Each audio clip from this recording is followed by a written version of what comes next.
venimos estudiando de una forma sistemática la Confesión de Fe de Londres de 1689. Específicamente se propuso adentrarnos dentro de lo que sería el capítulo 26, el cual nos habla de la iglesia. Específicamente nos muestra todo un contenido eclesiológico. Recordemos que el capítulo 26 primero nos mostró un panorama general de lo que es la Iglesia Universal. Lo estuvimos viendo desde el párrafo 1 hasta el párrafo número 4. Y luego de hablar ampliamente de la Iglesia Universal, pasa a hablar de una forma específica a la Iglesia local. El párrafo 5 nos muestra que la iglesia local se origina en nuestro Señor Jesucristo, que Él es la cabeza viviente y poderosa de la iglesia. Luego vimos en el párrafo número 6, el cual nos habla específicamente de quiénes conforman esta iglesia local.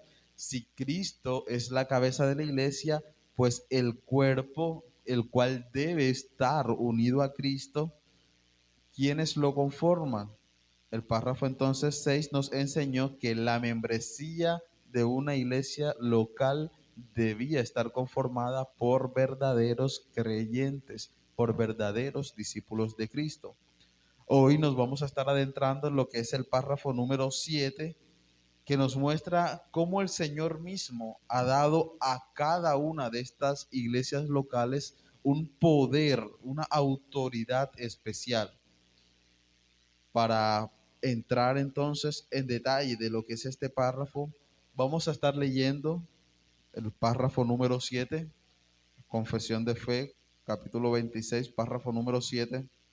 Nos dice lo siguiente: a cada una de estas iglesias así reunidas, el Señor, conforme a su voluntad declarada en su palabra, ha dado todo el poder y autoridad en cualquier sentido necesario para realizar el orden en la adoración y en la disciplina que Él ha instituido para que lo guarden, juntamente con mandatos y reglas para el ejercicio propio y correcto y la ejecución del mencionado poder.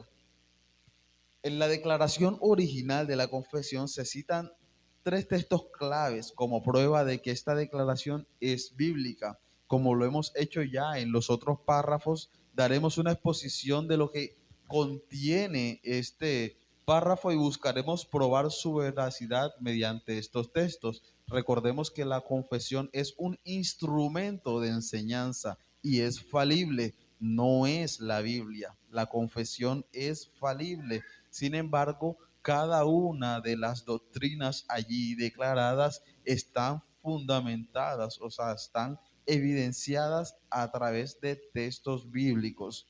Entonces, para poder abordar de mejor manera este párrafo, vamos a estar dividiéndolo en 4 puntos, lo cual, si el Señor lo permite, vamos a estar tratando el día de hoy. Primero, vamos a ver el receptor de la autoridad. ¿Quién es el receptor de esta autoridad? Segundo, la fuente de la autoridad. Segundo, la fuente de la autoridad. Tercero, el propósito de la autoridad. Tercero, el propósito de la autoridad. Y el cuarto, la marca de la autoridad. La marca de la autoridad. Primero, los receptores de esta autoridad. Segundo, la fuente de la autoridad. Tercero, el propósito de la autoridad. Y cuarto, la marca de esta autoridad.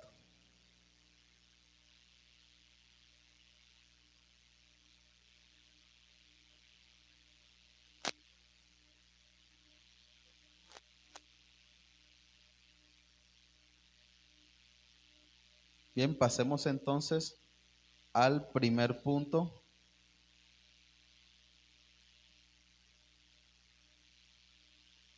y es los receptores de esta autoridad.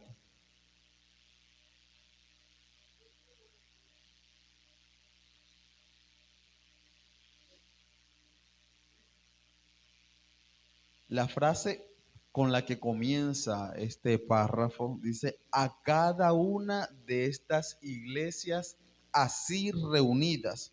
Nos demuestra la convicción de los escritores de la confesión que la iglesia local tiene una autoridad local. Esto se contrasta con el concepto que puede estar establecido por otras corrientes como el presbiterianismo, que ellos de alguna manera estructuran la logística eclesiástica argumentando que en el Nuevo Testamento se puede evidenciar entes receptores con autoridad sobre iglesias locales, o sea, un grupo que representa autoridad sobre otras iglesias. Pero si nos vamos de lleno a la confesión, vamos a notar que se describe que esta autoridad es entregada a cada iglesia local de forma individual, aunque en los párrafos siguientes de la confesión se trata el tema del gobierno de la iglesia. Podemos citar de alguna manera un poco corta algunos argumentos al respecto. Uno de los pasajes más utilizados en la defensa de un gobierno de ancianos sobre varias iglesias es el de Hechos capítulo 15. En este texto, Lucas no describe lo que sucedió en el concilio de Jerusalén cuando los apóstoles, ancianos y hermanos se reunieron a debatir sobre una problemática que comenzaba a provocar separaciones y problemas dentro de la iglesia local. En su relato de este episodio de la vida de la iglesia, Lucas nos describe con detalle las conversaciones y las resoluciones que se dieron entre ellos y las conclusiones así tomadas. Hechos capítulo 15, versículos 22 al 29, dice: entonces pareció bien a los apóstoles y a los ancianos con toda la iglesia elegir de entre ellos varones y enviarlos a Antioquía con Pablo y Bernabé, a Judas, que tenía por sobrenombre Barsabás, y a Silas, varones principales entre los hermanos, y escribir por conducto de ellos los apóstoles y los ancianos y los hermanos, a los hermanos de entre los gentiles que están en Antioquía, en Siria y en Cilicia. Salud. Por cuanto hemos oído que algunos que han salido de nosotros, a los cuales no dimos orden, os han inquietado con palabras, perturbando vuestras almas, mandando circuncidaros y guardar la ley. Nos ha parecido bien, habiendo llegado a un acuerdo, elegir varones y enviarlos a vosotros con nuestros amados Bernabé y Pablo, hombres que han expuesto su vida por el nombre de nuestro Señor Jesucristo. Así que enviamos a Judas y a Silas, los cuales también de palabras os harán saber lo mismo, porque ha parecido bien al Espíritu Santo y a nosotros no imponeros ninguna carga más que estas cosas necesarias, que os abstengáis de lo sacrificado a ídolos, de sangres, de ahogado y de fornicación, de las cuales cosas si os guardaréis, bien haréis, pasadlo bien. Este pasaje nos muestra que se tomaron resoluciones en ese concilio y que estas resoluciones tomadas por algunos fueron aplicadas a todas las iglesias. Sin embargo, hay algunas condiciones muy importantes que se deben considerar.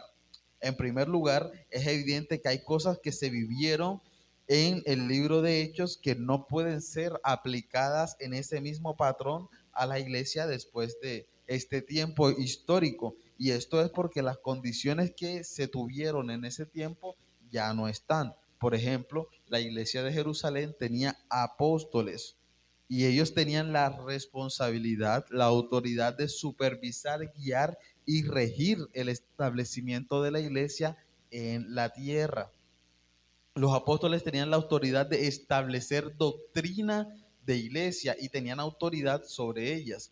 Este capítulo de Hechos 15 sucede en medio de este tiempo. Son los apóstoles los que están regulando realmente lo que la iglesia debe hacer. Ahora, Dios no le dio esa autoridad a nadie más, solamente a ellos. Es decir, que al afirmar que el día de hoy se puede practicar esto de enviar personas a organizar, a establecer otras iglesias, a presentar orden en otra, a presentar resolución de problemas, sería afirmar de que hasta el día de hoy aún continúan apóstoles. Y creo que todos estamos de acuerdo de que el último murió hace muchos años. Entonces, la autoridad apostólica que se ejerció legítimamente por los hombres a quienes el Señor envió como sus representantes no puede ser reclamada por ninguna persona ni por ningún cuerpo organizado. Es decir, un grupo de personas no puede ahora colocarse como autoridad y regir el orden de todas las iglesias. No es posible, porque esta autoridad se le entregó a cada una de las iglesias de forma local. En segundo lugar, no encontramos ningún pasaje fuera de este en el que se nos declara expresamente la idea de un cuerpo que ejerza autoridad sobre iglesias locales. Ni siquiera hay pasaje donde se sugiera esta idea. En aquellos pasajes donde encontramos a Pablo, por ejemplo, exhortando a Tito, el que le dice a establecer pastores en las iglesias o arreglar lo deficiente. No hay ninguna razón para pensar que se lo hizo en una forma distinta al orden regular. Es decir, si Tito iba a establecer pastores, esto significa que él iría a la iglesia y buscaría entre los hermanos que hay ahí en la iglesia quienes entonces tienen ese don y pueden servir como pastores. No se envía entonces a Tito y mucho menos a Timoteo a que vayan y impongan autoridad ante esas iglesias. No, son enviados a establecer dentro de ellas un orden de gobierno. Y en tercer lugar, hay diferentes pasajes en el Nuevo Testamento que nos enseñan expresamente que la iglesia local tiene solamente autoridad local. Si miramos el caso de las iglesias de Apocalipsis, por ejemplo, encontramos que la disciplina del Señor no es aplicada por medio de un ente regulador o sobre las iglesias, sino por el Señor mismo de una forma personal. Por ejemplo, a las 5 iglesias que Cristo les habla, a todas les dice, tengo algo contra ti. Él juzga el actuar de esta iglesia de una forma particular de cada una. Jamás lo vemos haciéndolo de una forma plural. Tengo algo contra todas ustedes. No. Él evidencia, juzga el actuar de cada una e incluso le enseña de inmediato lo que debe hacer para corregirlo. Lo más significativo entonces con respecto a la disciplina sugiere necesariamente que debe hacerse de una forma local, pues la autoridad de una iglesia simplemente es de forma local. Así que la autoridad de la que el Señor entonces embiste se le concede a una iglesia local y no a un grupo específico de personas. Ni siquiera podemos entonces afirmar que esta autoridad es entregada a una persona, a un grupo de personas, no es a un maestro, no es a un pastor, es a la iglesia, a la iglesia. Entonces, ante la primera pregunta que nos hicimos de quiénes son los receptores de esta autoridad, debemos decir que es la iglesia, no el pastor, no el maestro, no es el grupo de creyentes, ni los primeros que se congregaron, no es una iglesia que nos representa, es a la iglesia, a la iglesia. Antes de poder continuar a la siguiente consideración de la autoridad en la iglesia local, debemos reflexionar en el peligro de aceptar que la autoridad es transferida a un grupo de personas específicas y no a la iglesia local.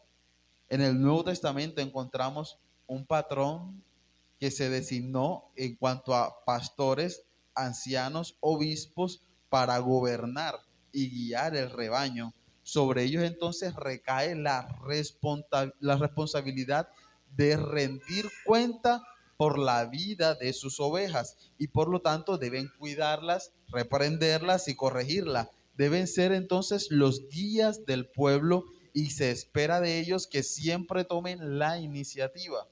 Todos estos principios los encontramos en lo que dice la Escritura. Por ejemplo, el autor de Hebreos dice en Hebreos 13:17, obedeced a vuestros pastores y sujetaos a ellos, porque ellos velan por vuestras almas, como quienes han de dar cuenta, para que lo hagan con alegría y no quejándose, porque esto no os es provechoso.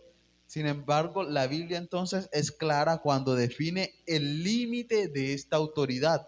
¿Cuál es la función de los pastores, los obispos? Velar por las almas de cada una de sus ovejas, velar por ellas. Es eso lo que ellos al final van a rendir cuenta. Esa es su función. Primera de Pedro capítulo 5 versículos 2 y 3 dice: apacentar la grey de Dios que está entre vosotros, cuidando de ella, no por fuerza, sino voluntariamente, no por ganancia deshonesta, sino con ánimo pronto, no como teniendo señorío sobre los que están a vuestro cuidado, sino siendo ejemplo de la grey. Encontramos entonces este lineamiento en muchos ejemplos a lo largo de la Biblia. La autoridad entonces que la iglesia local tiene debe ser distinguida del liderazgo y de la autoridad de los pastores.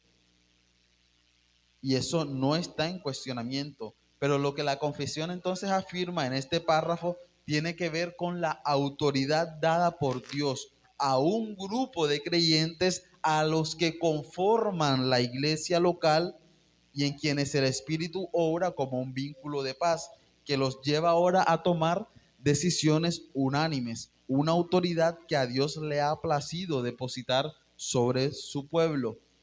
Y quiero que tenga en mente la secuencialidad que podemos notar al momento de hacer referencia a esta autoridad. Ya este poder que se está entregando a la iglesia, ya lo habíamos escuchado antes, en este mismo capítulo, cuando Dios se lo entrega a nuestro Señor Jesucristo. Note lo que dice el párrafo número 4. Note lo que presenta el párrafo número 4.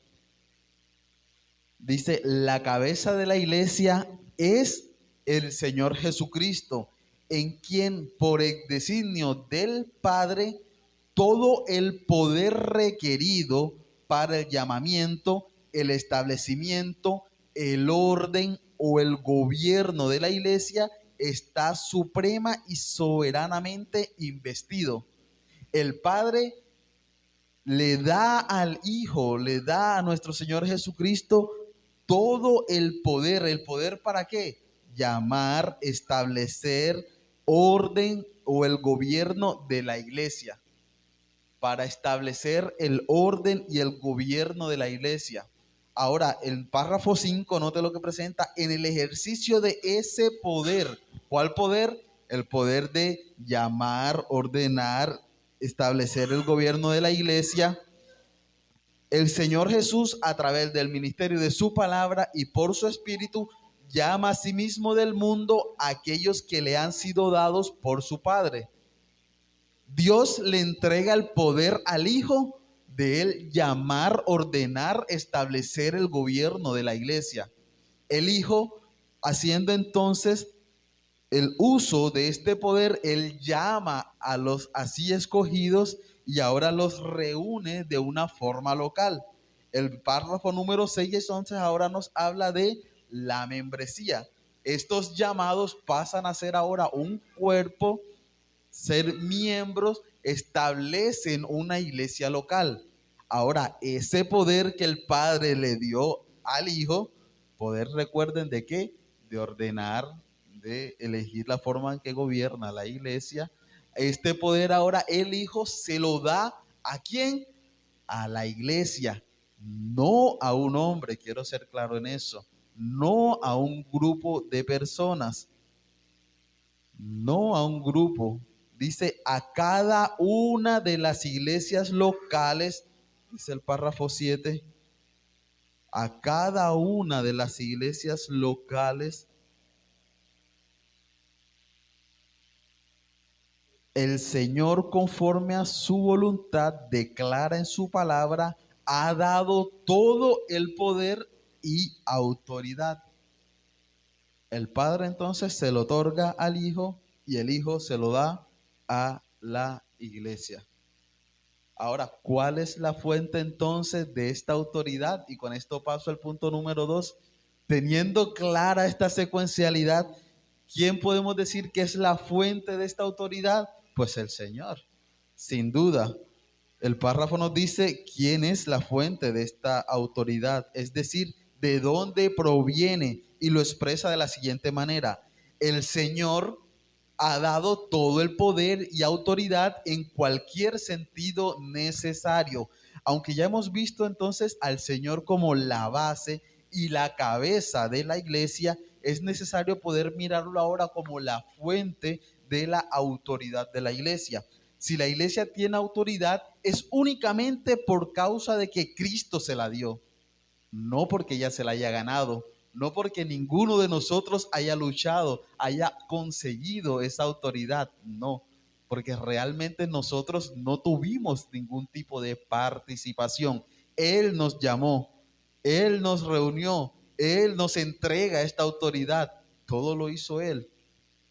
Si usted está aquí solamente porque Él lo ha llamado y su espíritu ha orado en usted. Para entender entonces este principio debemos analizar uno de los pasajes claves del Nuevo Testamento sobre esto, y es Mateo capítulo 16. Vamos a leer el versículo 13 y versículo 19. Mateo capítulo 16, versículo 13 al 19.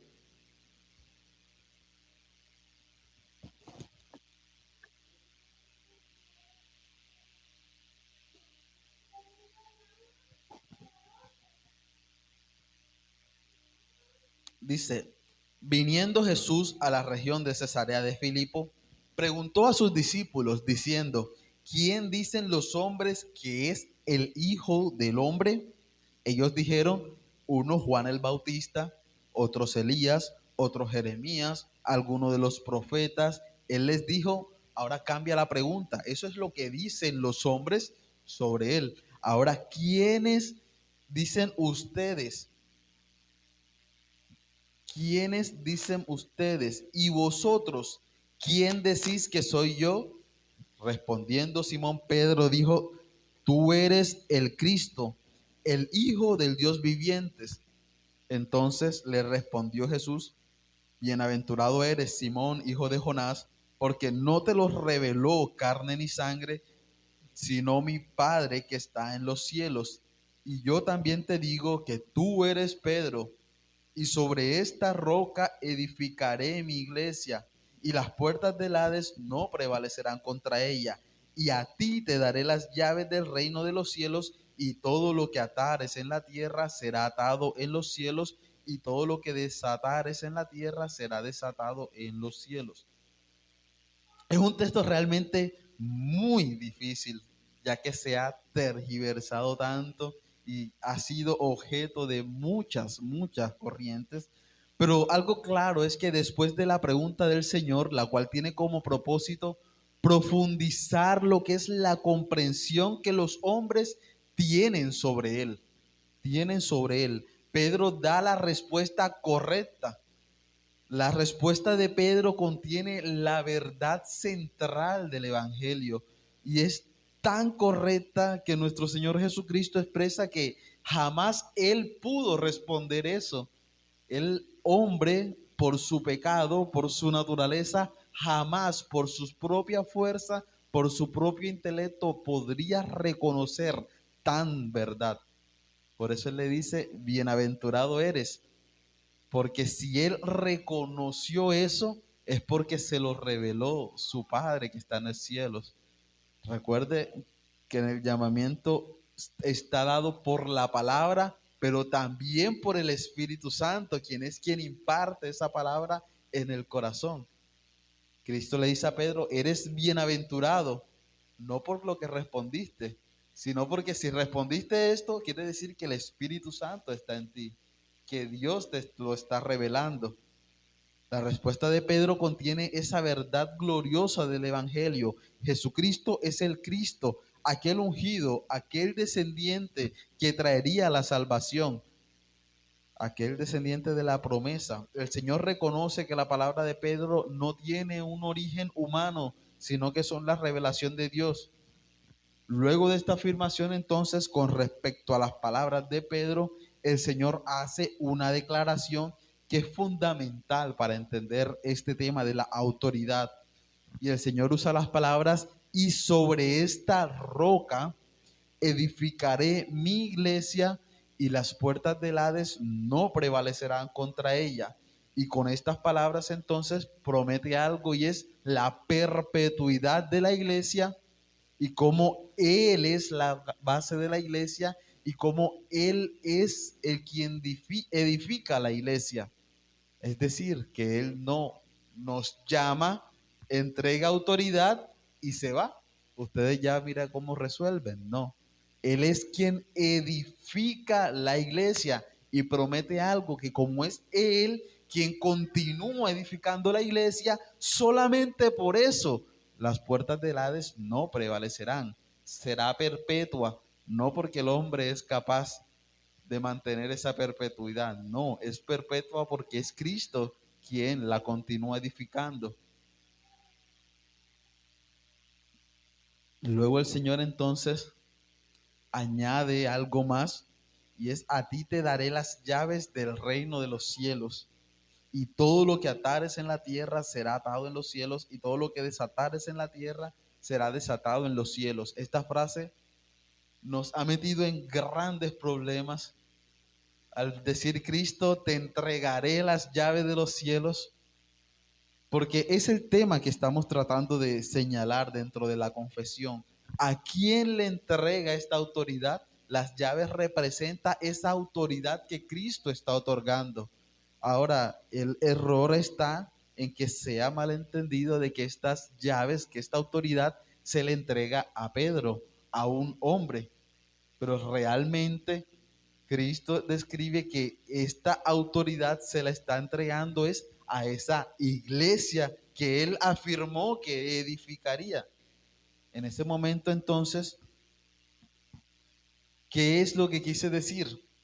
¿Qué es lo que quiso decir nuestro Señor Jesucristo? Sencillamente lo que Pedro en representación de los 12 recibe aquí es la autoridad que sobre ellos recaería, el orden de la iglesia. Un poco más adelante el Señor nos muestra que esa autoridad no era para Pedro, simplemente como un ser humano, sino como Pedro en representación de la iglesia. La autoridad de la iglesia reposa en la autoridad otorgada por Cristo. Note cómo lo presenta en Mateo 18, versículos 18 al 19. Dice, de cierto os digo que todo lo que atéis en la tierra será atado en el cielo, y todo lo que desatéis en la tierra será desatado en el cielo. Otra vez os digo que si dos de vosotros se pusieren de acuerdo en la tierra acerca de cualquier cosa que pidieren, les será hecho por mi Padre que está en los cielos. ¿A qué obedece entonces la autoridad? Que tan solo dos se pusiesen de acuerdo. Cristo entonces cuando le habla a Pedro y dice, sobre esta piedra edificaré mi iglesia, no está hablando a que sobre Pedro, sobre la cabeza de Pedro, estaría la edificación de la iglesia, no, sino sobre esa verdad que él acaba de decir, es que se edificaría la iglesia. ¿Cuál verdad? Que él era el Cristo, el Hijo del Dios viviente. Sobre esa verdad se edifica la iglesia. Ahora Cristo edifica la iglesia, Cristo muestra la perpetuidad de la iglesia. Ahora dice que a esta iglesia le entrega las llaves, le entrega la autoridad, le entrega el poder. ¿Para qué? Para ordenar, para gobernar. Y por eso muestra, y todo lo que atases en la tierra será atado en el cielo. Todo lo que tú hagas, por decirlo así, aquí en la tierra con esa autoridad, darás cuenta de ella allá en los cielos. De esta misma forma, todo lo que desates aquí en la tierra, también darás cuenta allá en los cielos. Por eso la responsabilidad que tenemos de mantener fielmente esta doctrina, esta promesa, trabajar por la iglesia.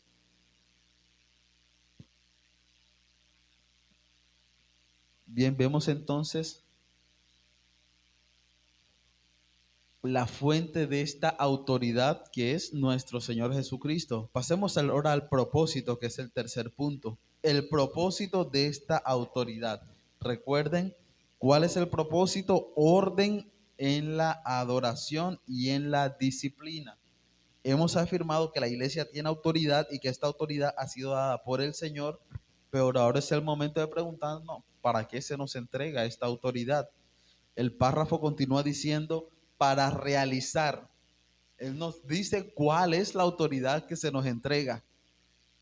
Para realizar el orden en la adoración y en la disciplina que Él ha instituido para que lo guarden, juntamente con mandatos y reglas para el ejercicio propio y correcto y la ejecución del mencionado poder. Una comprensión oscura del propósito de esta autoridad nos puede llevar a equivocarnos en asuntos muy importantes de esta doctrina. Somos herederos de las preciosas doctrinas que se volvieron a predicar en los tiempos de la Reforma. Sin embargo, uno de los aspectos donde nuestra herencia contiene equivocaciones tiene que ver con el concepto de la autoridad de la iglesia. Sin duda, la autoridad de la iglesia ha sido uno de los temas más contradictorios. Para algunos de los reformadores, el sueño era que existiera una iglesia-estado la cual pudiera ejercer disciplina eclesiástica sobre los asuntos civiles de una nación. Esto trajo como consecuencia la persecución, la pena de muerte para aquellos que predicaban cosas distintas a la escritura, incluso una aplicación eclesiástica al gobierno civil. La iglesia tiene autoridad, eso es indudable, pero ¿cuál es el propósito de esta autoridad? La respuesta es el orden de la adoración y la disciplina. Es decir, no podemos mezclar ahora la autoridad de la iglesia con la autoridad de la ley, con la autoridad civil. La iglesia no son unos policías que se encargarán de regir, que se cumpla el orden dentro de una ciudad, dentro de una nación. No, recuerde que esta autoridad es local. Tú respondes, pero por lo que pasa en tu iglesia local, el orden dentro de tu iglesia local y el orden específico de la adoración y de la disciplina. Analicemos algo. Mateo capítulo 18, versículo 15 al 20.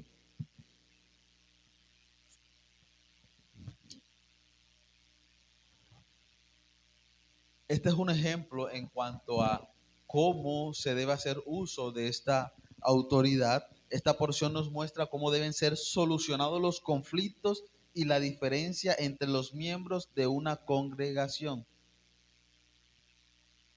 Dice, por tanto, si tu hermano peca contra ti, ve y repréndele estando tú y él solos. Si te oyere, has ganado a tu hermano. Mas si no te oyere, toma un contigo a uno o dos, para que en boca de dos o tres testigos conste toda palabra.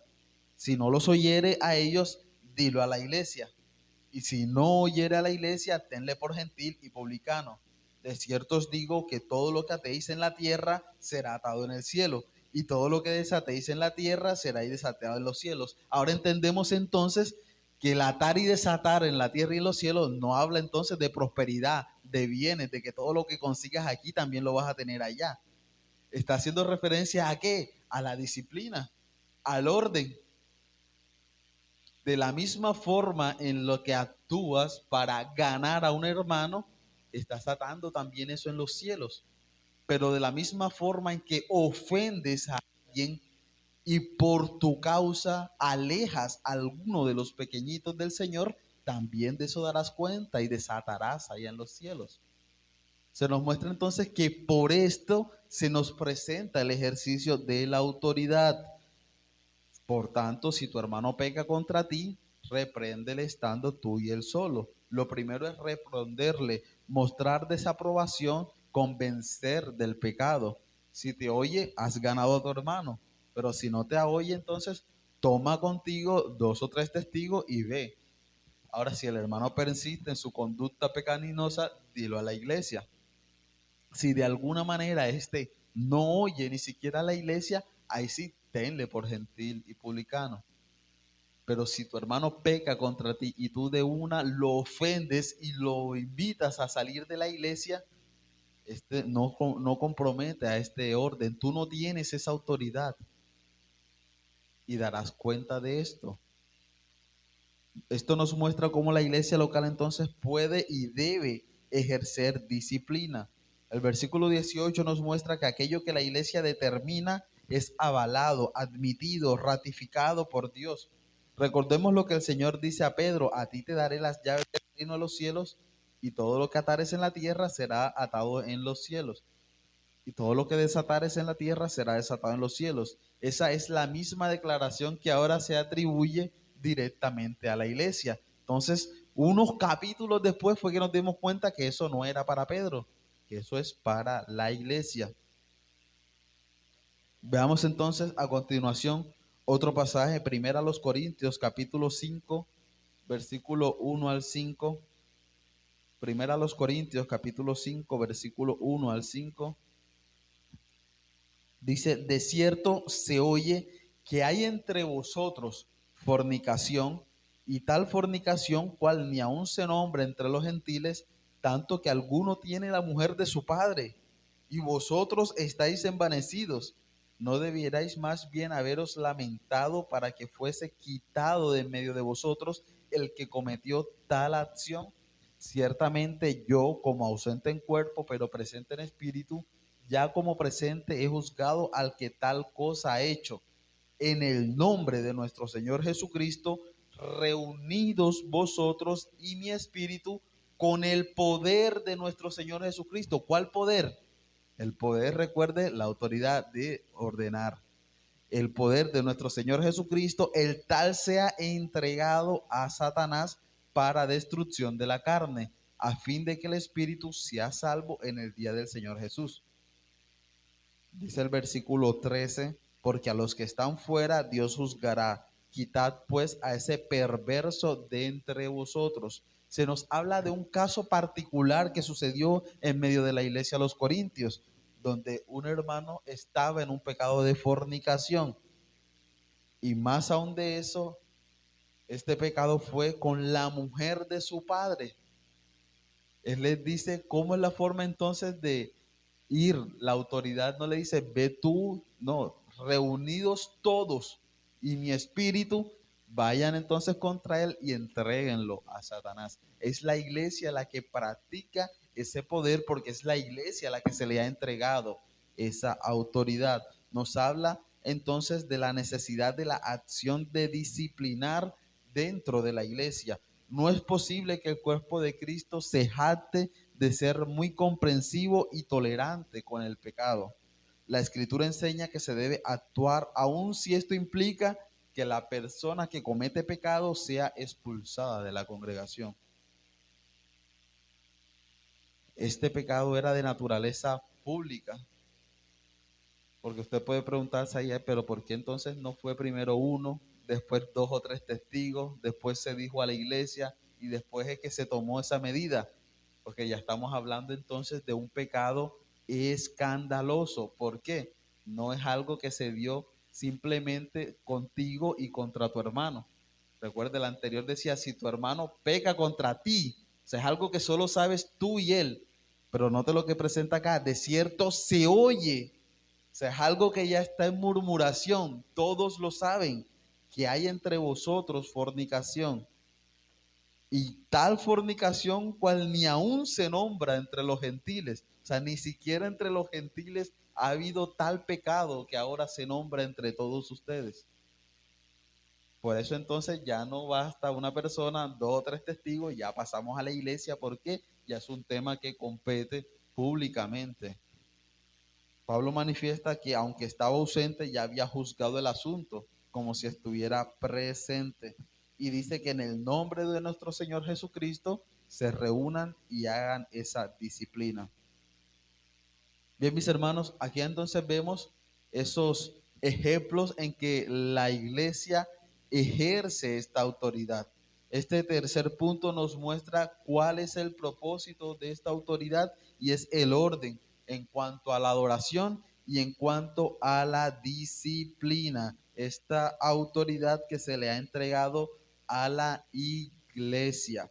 Ahora, ¿cuál es la marca de esta autoridad? Pasamos al punto número 4, la marca de esta autoridad, y sin duda lo último que nos dice el texto, Mateo capítulo 18, versículo 20, dice, porque donde están 2 o 3 congregados en mi nombre, ahí estoy yo en medio de ellos. La marca de esta autoridad es la presencia de nuestro Señor Jesucristo. Cristo debe ser el centro de todo proceso, aún cuando conocemos que la iglesia tiene esta autoridad, jamás vamos a olvidar que esta autoridad fue entregada por Cristo y que Cristo no se apartó de lo que comenzó. Él dijo, el que inició la buena obra en vosotros, la perfeccionará, la terminará. Él dijo que él edificaría su iglesia y que ésta sería perpetua porque es él el que la edifica. Es decir, que Cristo debe estar en todo proceso de autoridad. Ahora entendemos por qué Pablo dijo, en el nombre de nuestro Señor Jesucristo, reunidos todos. Hablar con el hermano, entregarlo. Muestra entonces que Cristo siempre debe ser el centro de todo proceso, de toda decisión que vaya a tomar la iglesia. Es Él quien la dota de autoridad y poder. Toda determinación de la membresía debe ser entonces en su nombre y para su gloria. Reunirse en su nombre es reunirse en reconocimiento de todo lo que Él es. Es un reconocimiento de autoridad. Recordemos que Él es la fuente de dicha autoridad. En obediencia a su palabra, los miembros de una iglesia local siempre deben tomar decisiones en el nombre del Señor. Y deben también confiar que donde están 2 o 3 congregados en su nombre, allí estará Él en medio de ellos. Recordemos que el Señor nunca dejará sola a su iglesia. Entonces, la marca que se nos deja ver de todo proceso de autoridad o todo ejercicio de autoridad está Cristo. Este párrafo entonces, mis hermanos, habla de la autoridad de la iglesia local. Recordemos esa secuencia que vimos del Padre entrega a la autoridad, el poder al Hijo para el poder llamar, establecer, ordenar, gobernar a los así llamados. Ahora Cristo, en el ejercicio de ese poder, llama, reúne, hay presencia ahora de miembros, establece una iglesia local y a esta iglesia local se le entrega ahora ese mismo poder. ¿Para qué? Ya no para llamar, porque eso lo hace Él. No para establecer, porque eso lo hizo Él. Él fue el que estableció, el que instituyó los oficios dentro de la iglesia. Ahora, ¿qué es lo que sí nos deja? Ordenar y gobernar todo lo que es la parte de la adoración y la disciplina. Ahora, la iglesia en el ejercicio de ese poder siempre tiene en medio a Cristo, pues Él es la fuente y Él siempre debe permanecer allí en medio de todo proceso. Vimos entonces, mis hermanos, el receptor de la autoridad, que es la iglesia local, la fuente de la autoridad, que es Cristo, el propósito de la autoridad, que es el orden en la adoración y la disciplina, y la marca de la autoridad, quien debe estar en medio de todo proceso, que es la presencia de Cristo. Bien, mis hermanos, dejemos entonces hasta aquí. ¿Alguna pregunta con respecto al tema?